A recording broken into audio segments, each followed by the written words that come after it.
World of Warcraft is a game that many people have taken a look at over the years. Yes, I know, that's an understatement. World of Warcraft is definitely one of the most games of all time. It is one of them. And yes, you heard that right, years. It's been almost 2 decades of World of Warcraft and almost 2 decades of WoW being one of the most fun and engaging games in the MMORPG genre. It's seen a ton of changes, but one major change that I don't often see people talk about, and where I've seen a ton of people give up, is to the character creation menu. With a game as long lived as WoW, you can bet there's been a good bit of bloat, with at least 4 classes added since Wrath of the Lich King. There's way more race options than I could ever shake a stick at, and the character customization options are just ridiculous. There's literally thousands of combinations you can do. It's very rare that any two characters are going to look exactly the same at this point, unless you just haven't visited a barber since 2008. And I don't just mean in game. And I'm hoping that maybe I can give you an accurate and exciting breakdown of the classes, the races, and if there's any requirements for a class or race. So you know what, gaming heroes? Just sit back, relax, and let us embark on this hero's journey together. Before we get started, I want to bring your attention to the grayed out option here on my screen. That is the Drakthir. It's the new dragon race introduced with the Dragonflight expansion, and it's the only race that can play the Evoker class, Draconoid caster, with a healing spec and a damage spec, as well as a hybrid support slash DPS spec, which is very new to the game. And that would be right here. This account does not have access to Dragonflight, so I can't even show you the options. But if you want to see more about that, feel free to look at some of Blizzard's promotional material for Dragonflight. The Drakthir were a huge part of the push and the advertising and just going over all the things coming in Dragonflight. There was a huge focus on the Drakthir. So you're definitely going to be able to find that online. And now that I've kind of touched on that, let's go ahead and talk about some words that I just used there. I think it's a good time to elaborate on what I mean by spec. Spec is short for specialization, and it's kind of what each class is good at or focuses on within their class theme. Say like an elemental shaman would hurl lightning bolts, while an enhancement shaman may buff their weapons and want to smack people with infused weapons, close up and personal and melee. That's kind of how each class breaks down. Every class has 2 to 3 specializations that kind of hinge and change the playstyle for those classes. And each of those playstyles falls into their own subcategory called roles. And those subcategories can apply to all classes. Some classes have all 3 subcategories present in a single class. Some only have 2. Or in the case of rogues, per se, you have 1. That's your only role you can fill with that class. And I'll try and mention that as we go along. I'll tell you what roles they can fill once we get to the class portion.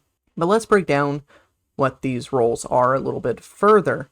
When you're creating a character, you can create what's going to be a tank, a healer, or a DPS. This is often called the Holy Trinity in MMOs. And it's kind of your bread and butter. Every group is built with some combination of these 3 roles in mind, whether that's 1 tank, 1 healer, 3 DPS, 2 tanks, 3 healers, and 5 DPS, however you want to break it down to fill out that group comp. Tanks are the sword and board wielding, taunt spamming centers of attention that gathers the enemy aggro and sets the pace of dungeon groups and raids. They're the ones that wade into the fray head first. They start a fight, they protect their allies from incoming damage by either holding the enemy's attention or positioning the enemy in a way that their attacks will not hit the group. You'll be able to recognize the tank in a party by the shield icon under their nameplate or next to their name in your raid frames. Healers are the benevolent aid givers that manage their resources to prevent your party's hit points from reaching 0. Arguably more important in a group setting than a tank. There, I said it. Hot topic. Hot take. Your healers will often patch up your team with magic when a damage dealer or a tank stands in the fire, but be careful if you stress their skills too much and they run out of mana, it could mean that your group will not survive the engagement.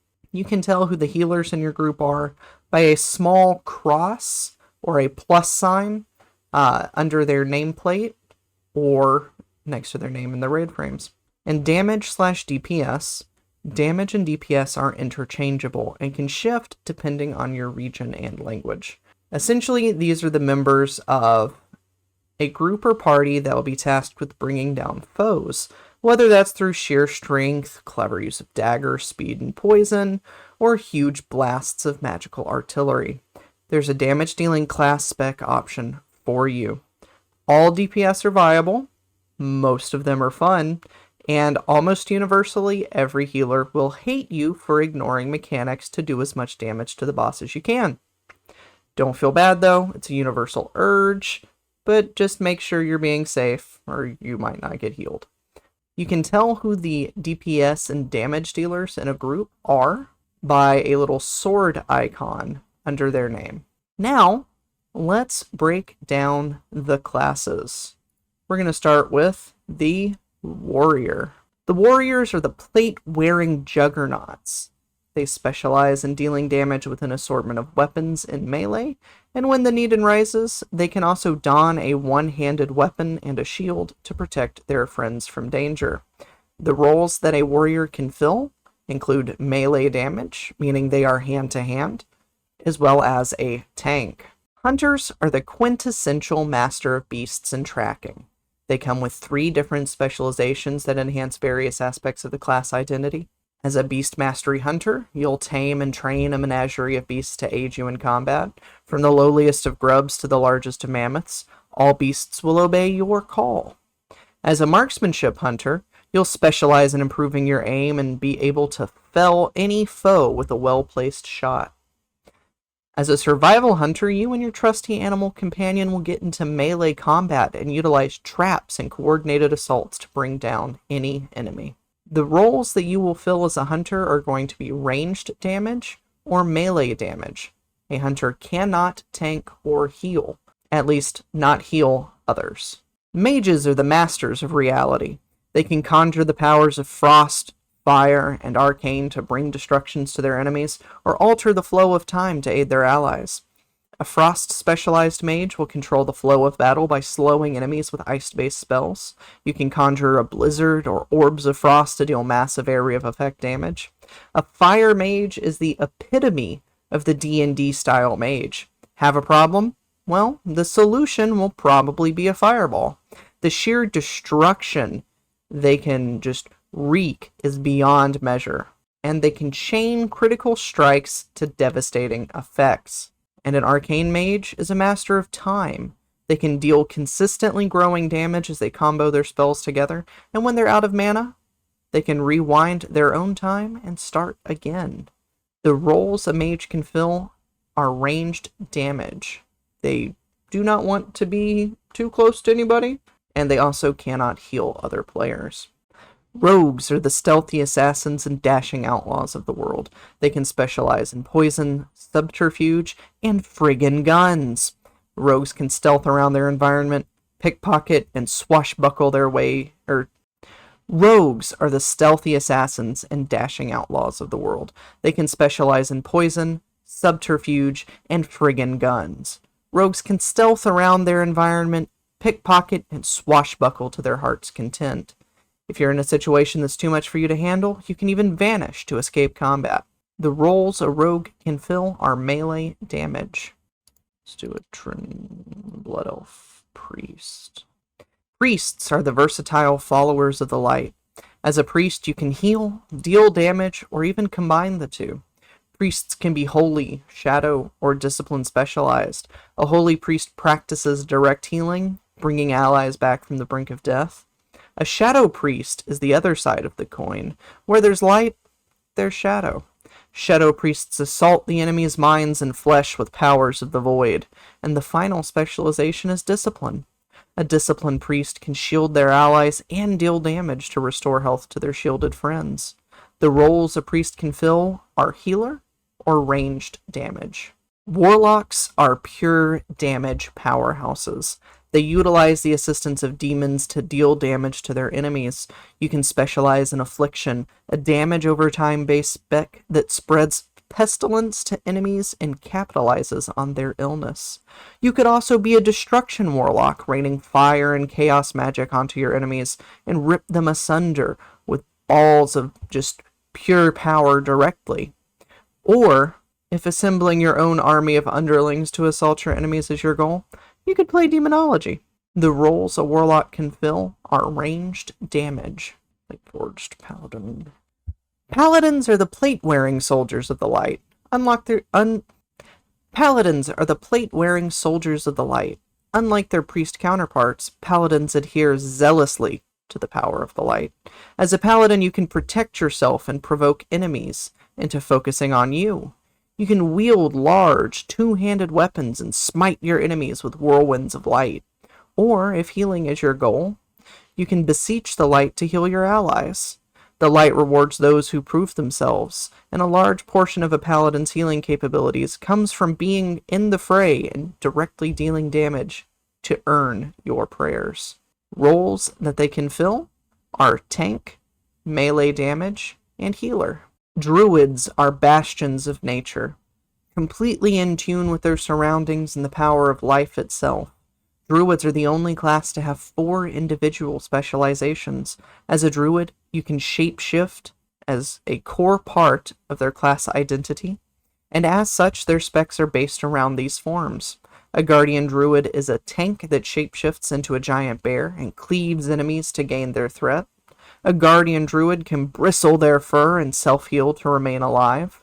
A feral druid can shapeshift into a powerful cat, and this allows them to be stealthy, always land on their feet, and bleed their enemies dry with razor-sharp claws and powerful jaws.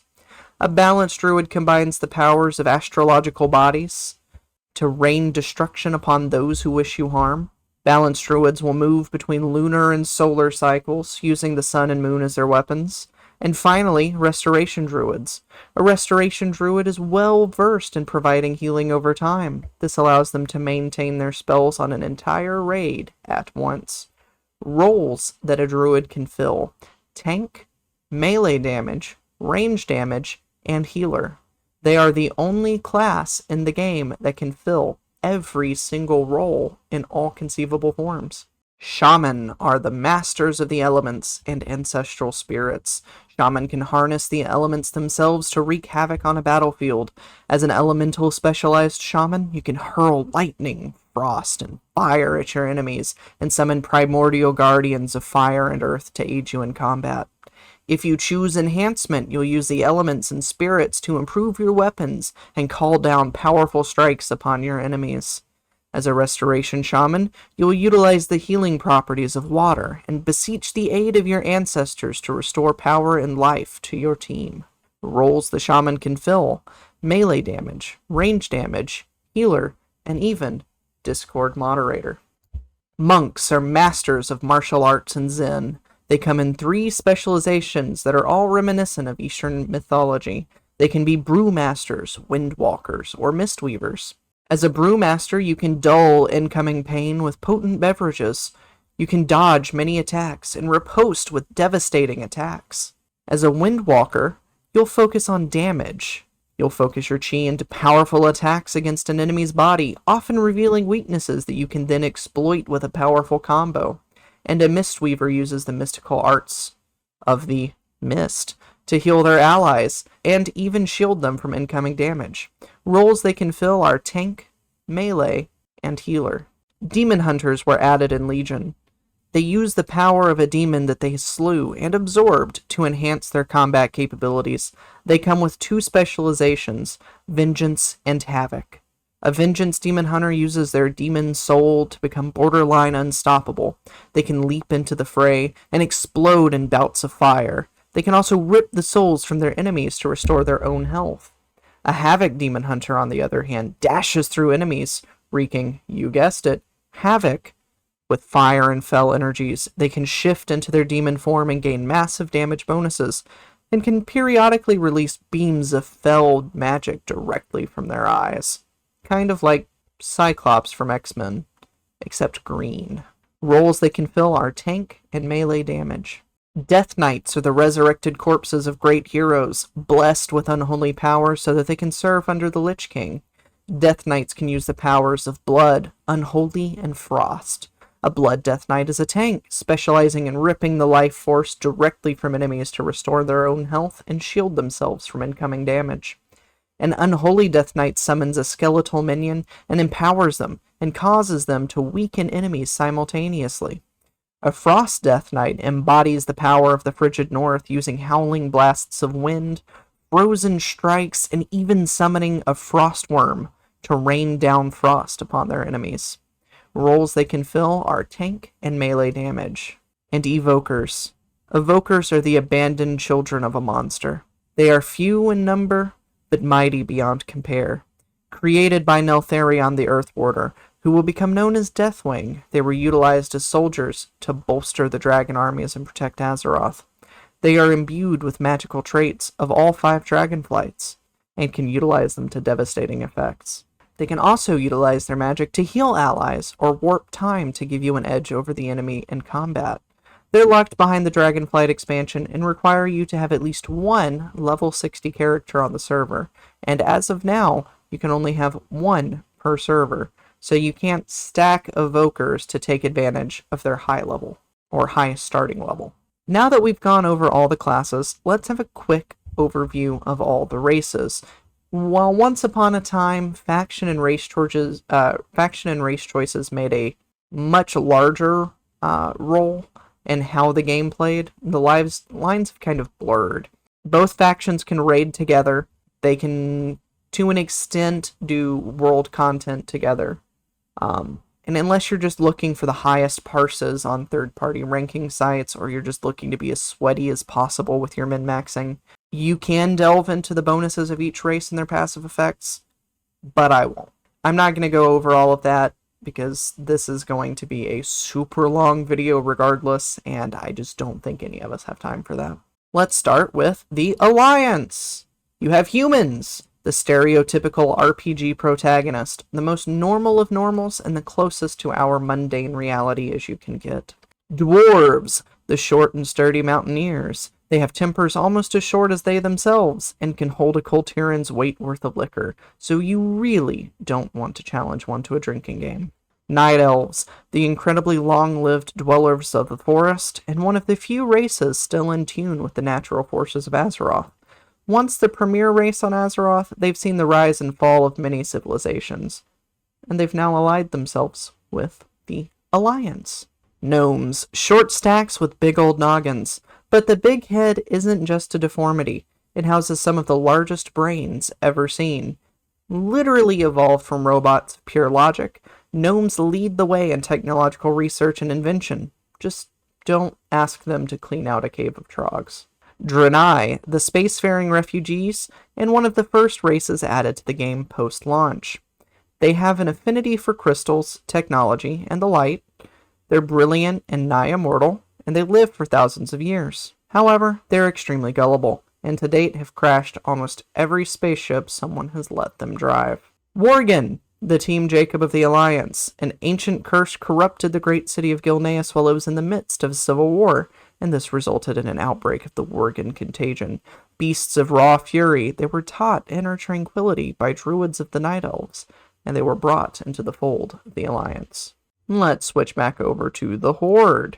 Orcs, the opposites of humans.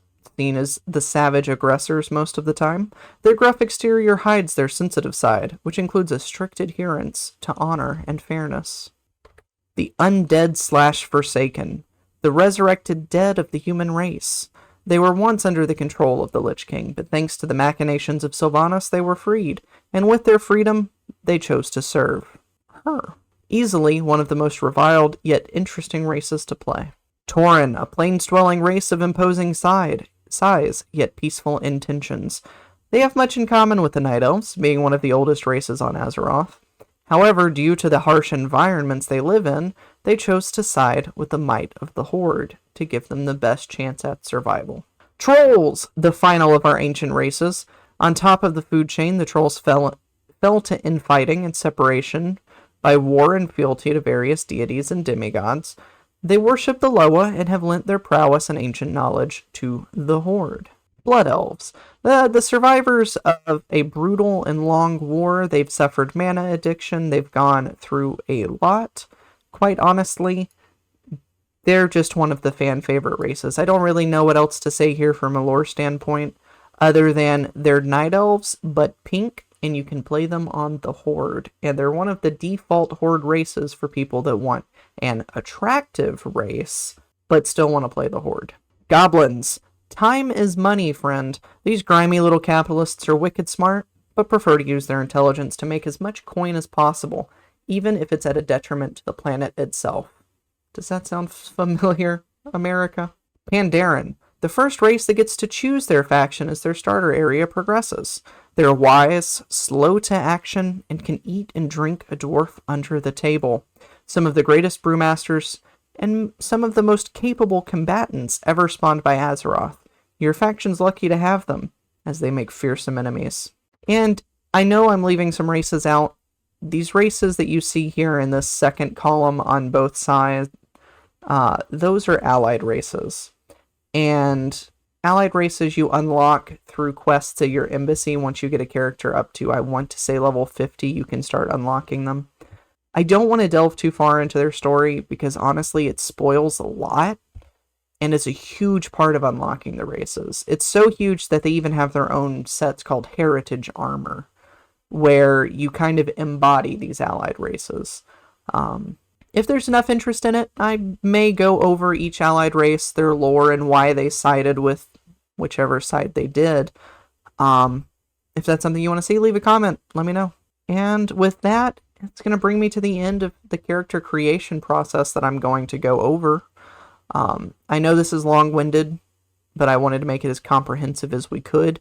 We've closed in on almost 3,000 words at this point, and I haven't even come close to mentioning the actual customization options of each race, their passives, and the actual lore for each race. But I think I've subjected you guys to my voice long enough, and I thank you for sticking with me. Thank you all so much for watching if you've made it this far. This was a blast to make, and I hope that I was able to inform at least a few people. And if you've been sitting on the fence about making a character and diving into WoW, I'm hoping that maybe this tipped you over to the WoW side. No pressure, but we'd love to have you here in Azeroth. Make sure to check out the Gaming Hero Discord and even our website, gaminghero.com, Make sure to check out the Gaming Hero Discord and even our website at gaminghero.io. On gaminghero.io, you'll be able to find a ton of free resources, a community-driven guide section where members of our own community can offer up guides for any game that they want if there's information that they want to share, and even a premium area where we keep some of our best gold-making secrets, mount farms, and leveling tips and tricks that we've invested a ton of time in studying to help make things a bit easier for all of you. Links to both of those are going to be in the description below. And if for whatever reason you want to see more Zap content, or just want to hang out, I stream twice a week on Twitch.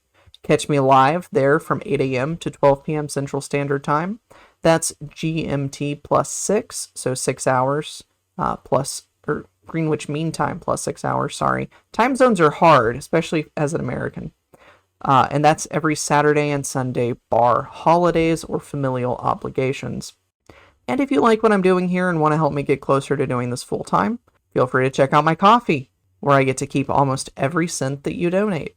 If you're a member for 2 months in a row, you get to name one of my alts, and I personally thank every single donation.